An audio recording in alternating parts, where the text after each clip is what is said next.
Hát ez különösen nagy öröm számomra, hiszen Busó Misi az én szuperhősöm, ahogy itt a kiállítás megnyitón is elmondtam. Tulajdonképpen neki köszönhetek szinte mindent, amit elértem ezen a pályán, és az egyetem az szintén egy nem várt dolog volt számomra, egy nagy meglepetés, úgyhogy ez különösen nagy öröm nekem, hogy így a 6 éves pályafutása Busó Misinek most itt éppen így mutatkozik meg, és pont a busójárás után. Most láthattuk is, hogy a japán fordításban megjelent a Busó Misi. Milyen utat járt be, hogy elkészülj a japán fordításban is?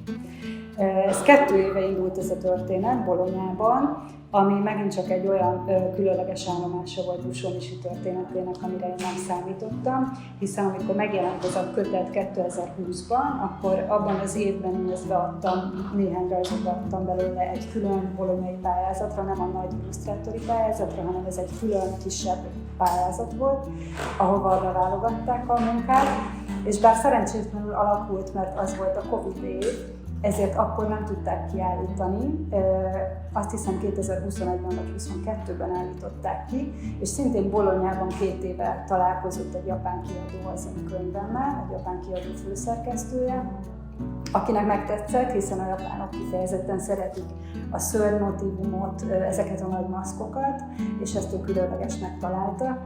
Amikor én értesültem erről a találkozásról, akkor még nem mertem elhinni, hogy ez valóban meg fog jelenni, és hát 2 évet kellett rá várni, bár ez nem egy tétlen időszak volt, hanem a fordítás, a szerkesztés, illetve a bővített kiadás jelent meg Japánban, hiszen ők kértek tőlem 8 plusz oldalt, amit a történet még megengedett, mert ennek valószínűleg az is volt az oka, hogy ugye japán karakterekkel maga a történet még hosszabb terjedelmű lett, és nem lehetett volna bezsúfolni annyi szöveget, illetve indokolt volt szerintem ez a néhány plusz oldal kérése, és várhatóan az új magyar kiadás is majd már ezzel a bővített változattal fog megjelenni.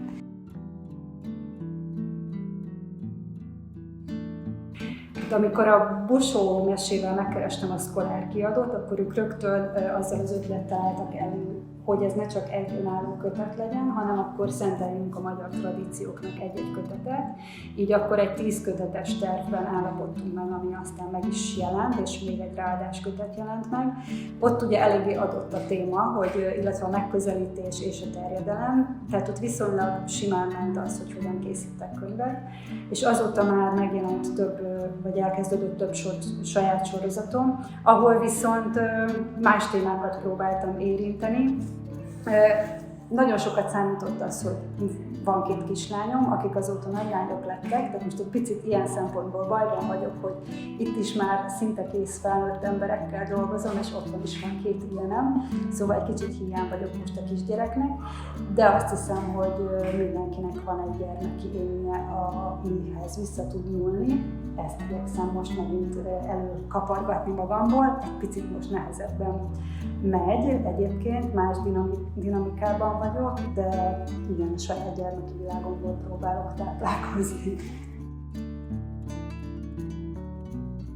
Az eddig megjelent könyveim mindegyik digitálisan készült. Ez egy sokkal hatékonyabb alkotási forma, és azok a határidők, amikkel általában dolgozunk, az nem nagyon teszi lehetővé azt, hogy analóg módon alkossak, de az utóbbi időben egyre nagyobb a belső késztetésben nem arra, hogy analóg módon dolgozzak, és kb. 2 éve elég sok analóg technikát kipróbáltam.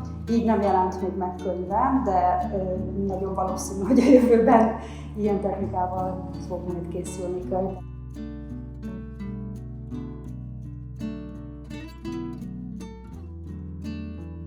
Azt hiszem, ez is egy olyan dolog, hogy ha megpendít bennünk valami olyan emléket, valami olyan lelkiszállat, amihez tudunk kapcsolódni, akkor megtörténik ez a dolog.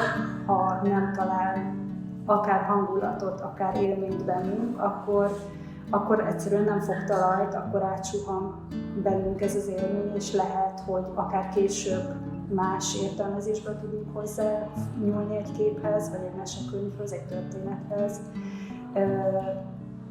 Akkor is, hogyha éppen adott pillanatban nem érdekelt minket. Úgyhogy ez egy abszolút szubjektív dolog, én ezért is gondolom, hogy Vannak zseniális könyvek, vannak egyértelműen nagyon jól összerakott könyvek, de nagyon gyakran találkozunk azzal, hogy egy könyv egyszerűen csak megérint bennünk valamit, és ettől szeretjük. Melyik az a munkád, ami a legfontosabb számodra? Hát ez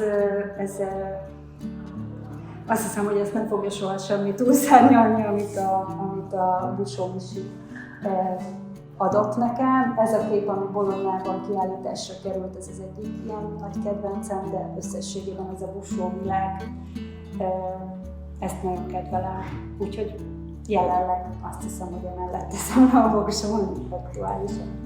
És mit szeretnél, hogy a kiállításra ellátogatók mit vigyenek magukkal?